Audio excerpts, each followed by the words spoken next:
Welcome to my channel set tax சேனலுக்கு உங்களை அன்புடன் வரவேற்கிறேன். இனிய வீடியோவில் என்ன ஒரு இன்ட்ரெஸ்டிங்கான டாபிக் பார்க்க போகிறோன்னா, how to live below your mean. அதாவது உங்களோட வருமானத்தை விட நீங்கள் எப்படி குறைவாக செலவு பண்ணுறதுக்கு என்னென்ன டிப்ஸ் இருக்குது அப்படிங்கிறத இந்த வீடியோவில் சொல்லியிருக்கேன். இப்போ நம்மளுடைய வருமானம் 10,000 இருக்குது அப்படின்னா 8,000 7,000 நம்ம செலவு முடிக்கணும், மிச்சத்தை சேமிக்கணும். அப்போ வருமானத்தை விட கம்மியாக செலவு பண்ணணும் அப்படிங்கிறதே இந்த காலத்தில் ஒரு பெரிய ஒரு டார்கெட்டாக இருக்குது.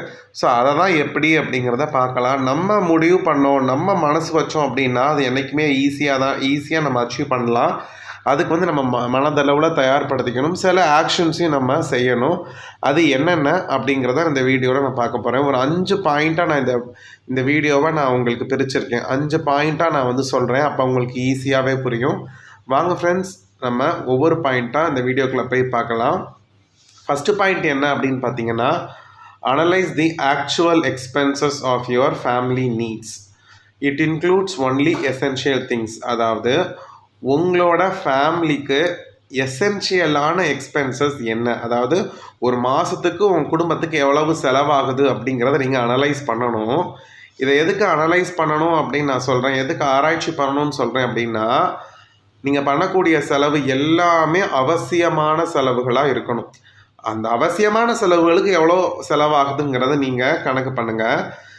அவசியமான செலவுகள் எடுத்துக்கிட்டால் கண்டிப்பாக சாப்பாடு, ஃபுட்டு, அதிலே வெஜ்ஜு, நான்வெஜ்ஜு, கிராசரி, மில்க் எல்லாம் வந்துடும். அதுக்கப்புறம் ஃபியூயல், அதாவது நம்மளோட பெட்ரோல் செலவு. நிறைய பேர் இப்போ வண்டி இருந்தால் தான் வேலைக்கே போக முடியும், மாத வருமானம் வரும். அப்புறம் கேஸாக இருக்கட்டும், ஈபியாக இருக்கட்டும், முக்கியமாக ஹவுஸ் ரெண்ட்டாக இருக்கட்டும், அப்போ உங்கள் பசங்களுக்கு நீங்கள் ஏதாவது எஜுகேஷனுக்கு செய்யக்கூடிய செலவுகளாக இருக்கட்டும், கம்யூனிகேஷன், கண்டிப்பாக ஃபோன் இல்லாமல் நம்மளால் இருக்க முடியாது. அதுக்கப்புறம் டெய்லி ட்ராவல் பண்ணுற மாதிரி சில பேர் பஸ்ஸில் போயிட்டு வருவாங்க. அந்த மாதிரி ட்ராவலுக்கு எவ்வளவு செலவாகும், இந்த மாதிரி எதெல்லாம் அவசியமான செலவுகளோ அது எவ்வளோ ரூபாய் ஒரு மாதத்துக்கு ஆகுது அப்படிங்கிற இந்த ஃபஸ்ட்டு பாயிண்ட்டு நீங்கள் தெரிஞ்சிருக்கணும். அப்போ தான் நீங்கள் ஃபஸ்ட்டு பாயிண்ட்லேயே கிளியர் பண்ண முடியும். இது எல்லாமே இந்த அவசியமான செலவுகளே இப்போ 8,000 வருது, நீங்கள் 10,000 சம்பாதிக்கிறீங்க அப்படின்னா, அப்போ அந்த 8,000 ரன் பண்ணுறது ஈஸி. உங்களுக்கு அவசியமான செலவுகளே 10,000 தாண்டுது, உங்களோட வருமானத்தை விட தாண்டுது அப்படின்னா, அப்போ கண்டிப்பாக நீங்கள் வருமானத்தை தான் இன்க்ரீஸ் பண்ணி ஆகணும். ஓகே, எனக்கு நான் சம்பாதிக்கிறதுக்குள்ளே என்னுடைய இம்பார்ட்டன்ட் செலவுகள் எல்லாமே வந்துருச்சு அப்படிங்கிறத, என்னென்ன செலவு அப்படிங்கிறத ஃபஸ்ட்டு பட்டியலிட்டு அதுக்கு எவ்வளோ ஆகுதுங்கிற அந்த நாலேஜ் தெரியணும். இப்போ நான் என்னையை கேட்குறாங்கன்னு வச்சுக்கோங்களேன், ஒரு மாதத்துக்கு உங்களுக்கு செலவுக்கு எவ்வளோ வேணும்னு கேட்டால் நான் அடித்து சொல்வேன், 15,000 to 20,000 இருக்கணும் கையில் அப்படின்னு நான் சொல்லுவேன். இந்த மாதிரி நீங்கள் கிளியராக தெரிஞ்சு வச்சுக்கணும். ஏன்னா ஒவ்வொரு குடும்பத்துக்கும் அவசிய செலவுகள் மாறுபட்டுக்கிட்டே இருக்கும். இது ஃபஸ்ட்டு தெரிஞ்சு வச்சுக்கணும். ரெண்டாவது விஷயம் என்னன்னு பார்த்தீங்கன்னா, கண்ட்ரோல் யுவர் ஸ்பெண்டிங் வைஸ்லி. நம்ம செலவு பண்ணணும். ஓகேவா, சம்பளம் வந்துருச்சு, இப்போ 10,000 வருதுன்னா நான் 8,000 செலவு பண்ணணும். 8,000 என் குடும்பத்துக்கு தேவை அப்படிங்கிறத ஃபஸ்ட்டு பாயிண்டில் சரி பண்ணிட்டீங்க, கண்டுபிடிச்சிட்டிங்க. அது ஒவ்வொரு குடும்பத்துக்கும் மாறும். இப்போ சில பேர் 20,000 வாங்குறவங்க 15,000 செலவு பண்ணணும் அப்படின்னு நினைப்பீங்க. 25,000 வாங்குறோம், 20,000 என் குடும்பத்துக்கு செலவு கரெக்டாக இருக்கும் அப்படின்னு. ஸோ ஃபஸ்ட்டு பாயிண்டில் நீங்கள் எவ்வளோ அப்படிங்கிறத நீங்கள் என்ன செஞ்சிட்டீங்க, முடிவு பண்ணிட்டீங்க. அதை நீங்கள் அடுத்து செலவு பண்ண போகிறீங்க, அடுத்த 30 நாளைக்கு செலவு பண்ண போகிறீங்க. அந்த செலவு பண்ணுறத நீங்கள் ஞானமாக செலவு பண்ணணும். We should avoid unnecessary expenses. தேவையே இல்லாத செலவை நீங்கள் பண்ணவே கூடாது. சார் இப்போ தேவையுள்ள செலவே நிறையா இருக்குது அப்படின்னு நீங்கள் சொல்லுவீங்க. கண்டிப்பாக டிஃப்ரெண்ட் எக்ஸ்பென்சஸ் நம்ம பண்ணுவோம். அது ஒவ்வொரு செலவையும் எப்படி சிக்கனமாக செலவழித்து பணத்தை மிச்சம் பண்ணுறது நான் ஆல்ரெடி வீடியோ போட்டிருக்கேன். இப்போ கிராசரிங்கிறது அவசியமான செலவு. கிராசரி நம்ம தேவையானது எல்லாமும் வாங்கணும், அதே சமயம் பணத்தையும் மிச்சம் பண்ணுறது எப்படி, இபி பில்லை மிச்சம் பண்ணுறது எப்படி, காய்கறி செலவை மிச்சம் பண்ணுறது எப்படி, பெட்ரோல் செலவை மிச்சம் பண்ணுறது எப்படின்னு, இந்த மாதிரி நமக்கு தேவைப்படக்கூடிய அவசியமான செலவுகளை எப்படி சிக்கனமாக ஞானமாக செய்கிறதுன்னு தனித்தனி வீடியோ போட்டிருக்கேன். அதை ஹவு டு ரெடியூஸ் டிஃப்ரெண்ட் எக்ஸ்பென்சஸ்னு ஒரு பிளேலிஸ்ட்டாக போட்டு நான் வச்சுருக்கேன். அந்த பிளேலிஸ்ட்டோட லிங்க்கை நான் டிஸ்கிரிப்ஷன் பாக்ஸில் தரேன், நீங்கள் ஒவ்வொன்றா போய் பாருங்கள். நான் அது எல்லாத்தையுமே இந்த வீடியோவில் எக்ஸ்பிளைன் பண்ணேன்னா லென்த்தி ஆகிடும். ஆல்ரெடி வீடியோ தெளிவாக ஒவ்வொரு செலவுகளுக்கும் போட்டாச்சு ஃப்ரெண்ட்ஸ். அதனால் ரொம்ப ஸ்பெண்ட் பண்ணுறத ரொம்ப ஞானமாக பண்ணணும். நம்ம ஈஸியாக நீங்கள் சொல்லிட்டு போயிடுறீங்க, பட் ப்ராக்டிக்கலாக கஷ்டம் அப்படின்னு நிறைய பேர் சொல்லலாம். ஆல்ரெடி நான் 2 வீடியோ போட்டிருக்கேன். நம்ம பணத்தை மிச்சம் பண்ணுறதுக்கு இலவசமாக கிடைக்கக்கூடிய விஷயங்கள் என்னென்ன அப்படின்னு ஒரு வீடியோ போட்டிருக்கேன். அதாவது நம்ம செலவு பண்ணுறோம், அன்றாட வாழ்க்கையில் செலவு பண்ணுறோம், சில விஷயங்கள் ஃப்ரீயாகவே கிடைக்கும். அது என்னென்னு தெரிஞ்சு வச்சுக்கிட்டிங்கன்னா நமக்கு பணம் மிச்சமாகும். இது மாதிரி ஒரு வீடியோ போட்டிருக்கேன். அதே மாதிரி கடன் இல்லாமல் நிம்மதியாக வாழ்ந்த ஒரு கப்புள்ஸ் எனக்கு தெரியும். அவங்க வந்து பார்த்திங்கன்னா எப்படி செலவை அழகாக கண்ட்ரோல் பண்ணாங்க அப்படின்னு அவங்களுடைய ரியல் லைஃப் எக்ஸ்பீரியன்ஸை வந்து இந்த வீடியோவில் நான் சொல்லியிருக்கேன். இந்த 2 வீடியோவுமே பார்த்தீங்கன்னா அழகாக நீங்கள் உங்களுக்கு ஒரு ஐடியா கிடைக்கும். நம்ம செலவை கட்டுக்கோப்புக்குள்ளே கொண்டு வந்துடுவீங்க. 3வது விஷயம், ஸ்டார்ட் டு லிவ் ஃப்ரூகலி. இப்போ வந்து நமக்கு வருமானத்துக்கு கம்மியாக நம்ம வந்து செலவு பண்ணணும் அப்படின்னு நீங்கள் நினச்சிங்கன்னா கொஞ்சம் நீங்கள் ஃப்ரூகலாக இருந்து தான் ஆகணும். ஃப்ரூகல் அப்படிங்கிறது கஞ்சத்தனம் கிடையாது, மைண்ட்ஃபுல் ஸ்பெண்டிங். இதை பற்றி நான் வீடியோ நிறையா போட்டிருக்கேன். ஃப்ரூகல் லைஃப் ஸ்டைல் அப்படின்னா ரொம்ப சீப்பான பொருட்களை வாங்குறது, காஞ்சது அப்படி கிடையாது. ஃப்ரூகல் லைஃப் ஸ்டைல் அப்படிங்கிறது எது நமக்கு தேவையோ அதை மட்டும்தான் வந்து நம்ம செய்யணும். அதுவும் மைண்ட்ஃபுல்லாக ஸ்பெண்ட் பண்ணணும். நிறைய ஃப்ரூகல் டிப்ஸ் வீடியோ நான் போட்டிருக்கேன். அது எல்லாத்துலேயுமே ஃப்ரூகல் டிப்ஸ் வீடியோன்னு ஒரு பிளேலிஸ்ட்டில் போட்டு நான் அந்த லிங்க்கை டிஸ்கிரிப்ஷன் பாக்ஸில் தரேன், பார்த்துக்கோங்க. அகெயின் அண்ட் அகெயின் அதை எக்ஸ்பிளைன் பண்ணல. 4வது விஷயம் வந்து பார்த்திங்கன்னா ரொம்பவே முக்கியமான விஷயம், we should develop the money mindset. நம்ம வந்து மணி மைண்ட் செட்டை நம்ம வளர்த்துக்கணும். இது கேட்குறப்ப என்ன மணி மைண்டடாக இருக்க சொல்கிறீங்களா அப்படின்னு நிறைய பேர் நினைக்கலாம். பட் மணி மைண்ட் செட் அப்படிங்கிறது என்னன்னா, நம்ம ஆல்ரெடி டிஸ்கஸ் பண்ண மாதிரி தான், we should be strict in spending. நம்ம ஸ்பெண்டிங்கில் ரொம்பவே ஸ்ட்ரிக்டாக இருக்கணும். அதாவது அவசிய செலவுகளே சில விஷயங்கள் இருக்கும், ஆனால் வந்து அதை மைண்ட்ஃபுல்லாக பண்ணணும். என்னடா சொன்ன பாயிண்ட்டே சொல்கிறான்னு நினச்சிக்காதீங்க.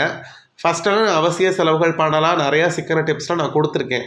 ஃபார் எக்ஸாம்பிள், இப்போ நம்ம வீட்டில் வந்து ஒரு காய்கறியே இருக்குதுன்னு வச்சுக்கோங்களேன். ஒரு வாரத்துக்கு நீங்கள் காய்கறி வாங்கியிருக்கீங்க. அந்த நேரம் வீட்டில் வந்து ஒரு உருளைக்கிழங்கு ஒரு 1/2 kg இருக்குது.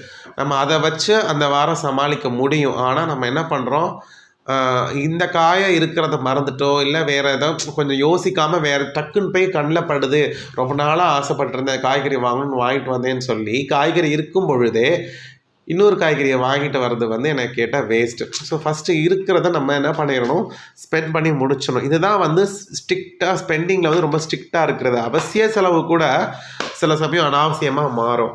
அதே மாதிரி பார்த்த உடனே வாங்குறது, இம்பல்சிவ் ஸ்பெண்டிங். நம்ம தேவையில்லையான்னு நம்ம யோசிக்காமல் வாங்கிறது. அதே மாதிரி சே நோ டு எமோஷன்ஸில் எந்த செலவுமே பண்ணாதீங்க.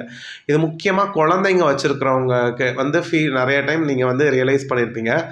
சில சமயம் வந்து பார்த்திங்கன்னா நம்ம பிள்ளைங்க ஏதாவது கேட்பாங்க, நம்ம வாங்கி தரது தப்பு கிடையாது. இப்போ வந்து சம்மந்தமே இல்லாமல் திட்டுக்குன்னு ஒரு 5000 ரூபா மதிப்புள்ள ஒரு டாயை காமிச்சிருந்தா எனக்கு வேணும்னு அடம் பிடிப்பாங்க. ஐயோ பிள்ளையே கேட்குறானே, நம்ம ஏதாவது பண்ணி வாங்கி தந்துடணும் அப்படின்னு சொல்லிட்டு நம்ம எமோஷனலாக அந்த இடத்துல நம்ம முடிவு எடுத்தோம்னு வச்சுக்கோங்களேன், 5000 ரூபா அன்றைக்கி நமக்கு காலி. நம்ம சேவிங்ஸில் ஏதோ பர்ஸ்லேருந்து என்ன ஆகிடும், காலி ஆகிடும். ஸோ அதுக்குன்னு ஒரு வரமுறை வச்சுக்கணும். குழந்தைங்களாகவே இருந்தாலும், நம்மளுடைய குழந்தைங்களாகவே இருந்தாலும் இந்த மாதிரி ஒரு இம்பல்சிவாக ஒரு எமோஷ்னலாக ஒரு முடிவு எடுக்கக்கூடாது. அந்த 5000 ரூபா நம்ம வந்து என்னடா குழந்தைக்கு இப்போ விஷயத்தில் போய் ஒரு 5000 ரூபாய் கணக்கு பார்க்குறீங்கன்னு நம்ம சொல்லலாம் நிறைய பேர். ஆனால் அந்த 5000 ரூபாய் நான் என் குழந்தைக்காக எதிர்காலத்துக்காக தான் நான் சேர்த்து வச்சிட்ருக்கேன். நம்மளோட வருமானத்துக்கு தகுந்த மாதிரி ஒவ்வொரு அமௌண்ட்டும் ஒருத்தங்களுக்கு பெருசாக இருக்கும், சின்னதாக இருக்கும். அதனால அந்த எமோஷ்னலாக அடிமையாகாமல் நம்ம என்ன செஞ்சிடணும், நம்ம பணத்தை ஸ்பெண்ட் பண்ணிடக்கூடாது. சில சமயம் சில பேர் ஏற்றி விட்டு நம்மளை வேடிக்கை பார்ப்பாங்க. அப்போ வந்து அவங்க சொல்லிட்டாங்களேங்கிறதுக்காக நம்ம வீராப்புக்கு போய் என்ன செய்வோம், நம்ம ஏதாவது ஒரு செலவு பண்ணிடுவோம். எக்ஸாம்பிள் வந்து பார்த்திங்கன்னா, எங்கள் அத்தை சொல்லுவாங்க, யாரோ ஒருத்தவங்க கேட்டாங்களாம், என்ன உங்கள் வீட்டுக்கார் சென்ட்ரல் கவர்மெண்ட்டில் ஒர்க் பண்ணுறாங்க, உங்கள் வீட்டில் ஒரு டேப் ரெக்கார்டர் கூட இல்லை அப்படின்னு சொன்னாங்களாம். அப்போ எங்கள் அத்தை சொல்லுவாங்க, அவங்க அப்படி கேட்டாங்க, நான் அவங்களுக்கு பதில் சொல்லலை, ஆனால் நான் உங்கள் மாமாட்ட போய் கேட்கல. காரணம் என்னென்னா, நல்லா உங்கள் மாமா ஏர்ன் பண்ணுறாங்க, இல்லைன்னு சொல்லலை. எங்களுக்கு டேப்பர் ரெக்கார்டர் என்னது தேவை கிடையாது. ஏன்னா கேட்குறதுக்கு யாருக்கும் இன்ட்ரெஸ்ட் இல்லை. அப்போ எனக்கு பிடிக்காத ஒரு விஷயத்துக்காக நான் ஏன் ஸ்பெண்ட் பண்ணணும், நான் யூஸ் பண்ணாத பொருளுக்காக நான் ஏன் ஸ்பெண்ட் பண்ணணும், ஐயோ அவங்க என்னை பார்த்து அப்படி சொல்லிட்டாங்களே, நம்ம வாங்கி வைக்கலைன்னா நம்ம கௌரவம் என்ன ஆகுறதுன்னு ஒரு எமோஷ்னலாக நான் முடிவு எடுத்திருந்தேன்னா அன்றைக்கி அந்த அமௌண்ட் எனக்கு வேஸ்ட்டாக தான் போயிருக்குன்னு சொன்னாங்க. எக்ஸாம்பிள் உங்களுக்கு புரியும்னு நினைக்கிறேன். 5வது விஷயம், நான் எல்லா வீடியோஸ்லையுமே சொல்கிறது தான், இந்த வீடியோலையும் நான் சொல்லுவேன். ஓகே, நம்மளோட வருமானத்துக்கு கம்மியாக வாழ்கிறதுக்கு நிறையா டிப்ஸ் சொல்லியிருக்கிறேன். அப்படி நீங்கள் வாழ பழகுங்க, தப்பில்லை. அதே சமயம் உங்களுடைய வருமானத்தையோ இல்லை சேமிப்பையோ இன்க்ரீஸ் பண்ணுறதுக்கான முயற்சியும் நீங்கள் கம்பல்சரி பண்ணணும். Find your way to earn extra money via part time job. நீங்கள் ஏதாவது ஒரு பார்ட் டைம் ஜாபோ பிஸ்னஸோ நீங்கள் செஞ்சு ஏதாவது ஒரு வகையில் எக்ஸ்ட்ராவாக மணி ஏர்ன் பண்ணிக்கிட்டே இருக்கணும்.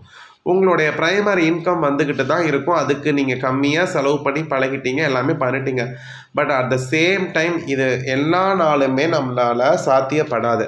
நம்ம வேலை பார்த்துட்ருக்கும் பொழுது நம்ம உடம்புல ஸ்ட்ரென்த் இருக்கும் பொழுதே நம்ம என்ன செய்யணும், கண்டிப்பாக வேறு ஏதாவது ஒரு பார்ட் டைம் ஜாப் பண்ணி நம்ம எக்ஸ்ட்ராவாக பணம் சேமிக்கிறதுக்கு, எக்ஸ்ட்ராவாக பணம் ஏர்ன் பண்ணுறதுக்கான முயற்சியை நம்ம பண்ணிகிட்டே இருக்கணும். நான் என்னுடைய யூடியூப் இன்கம்மை நான் என்ன சொல்கிறேன், நான் தனியாக சேர்த்து வச்சுட்ருக்கேன். என்னோடய மேல் படிப்புக்காக நான் உங்கள்கிட்ட சொல்லியிருக்கேன். இந்த யூடியூப் இன்கம்மை நான் என்னுடைய எக்ஸ்பென்சஸ் லிஸ்ட்லேயே காமிக்க மாட்டேன். வாங்கக்கூடிய சம்பளத்தை மட்டும்தான் நான் ப்ரைமரி ஜாபில் வாங்கக்கூடிய சம்பளத்தை மட்டும்தான் நான் என்ன செய்கிறேன், செலவுக்குன்னு எடுக்கிறேன். ஸோ அப்படியே நான் பழகிட்டேன். அப்போ இந்த யூடியூப் இன்கம்மை நான் டிபெண்ட் பண்ணியே இல்லை. அப்போ எனக்கு அது வரதெல்லாமே என்னவாகும், ஒரு எக்ஸ்ட்ரா இன்கம் தானே. ஒரு 7,000 வந்தாலும் அது ஒரு எக்ஸ்ட்ரா இன்கம். ஏதோ ஒரு வகையில் அதை நான் என்ன செய்கிறேன், சேமித்து வைக்கிறேன். அது மாதிரி நீங்களும் எக்ஸ்ட்ரா மணி ஏர்ன் பண்ணுறதுக்கு நீங்கள் முயற்சி கண்டிப்பாக பண்ணணும். இது என்ன சொல்கிறது, ரொம்ப முக்கியமான ஒரு விஷயம். நம்மளோட லைஃப் ஸ்டைலோட தரத்தை உயர்த்திக்கிட்டே போகணும், சேமிப்பை உயர்த்திக்கிட்டே போகணும். எல்லா நேரமும் நம்மளால் லிவ் பிலோ யோர் மீன், வருமானத்துக்கு கம்மியாக எப்படி செலவு பண்ணுறதுன்னு யோசித்துக்கிட்டே இருக்கவே முடியாது. அப்போ கண்டிப்பாக நம்மளோட வருமானத்தை இன்க்ரீஸ் பண்ணிட்டோம் அப்படின்னா நமக்கு ஸ்ட்ரெஸ் லெவல் கம்மியாகும். லைஃப்பில் நம்ம சேமித்து வைக்கக்கூடிய பணத்தை வச்சு நம்மளால் என்ஜாயும் பண்ண முடியும். ஸோ அதனால் எல்லாருமே ஏதாவது ஒரு வகையில் கொஞ்சம் அமௌண்ட் ஆனாலும் பரவாயில்ல, எக்ஸ்ட்ராவாக மணி ஏர்ன் பண்ணுறதுக்கு நம்ம முயற்சி பண்ணணும். ஸோ இதோட இந்த வீடியோவை இங்கே முடிச்சுக்கிறேன் ஃப்ரெண்ட்ஸ். இந்த வீடியோ பிரயோஜனமாக இருக்கும்னு நான் நம்புகிறேன். இந்த வீடியோ பிடிச்சவங்க மறக்காமல் வீடியோவை லைக் பண்ணுங்கள், உங்கள் ஃப்ரெண்ட்ஸ்க்கு ஷேர் பண்ணுங்கள் ஃப்ரெண்ட்ஸ். அடுத்த வீடியோவில் எல்லாரையும் பார்க்குறேன். Bye friends.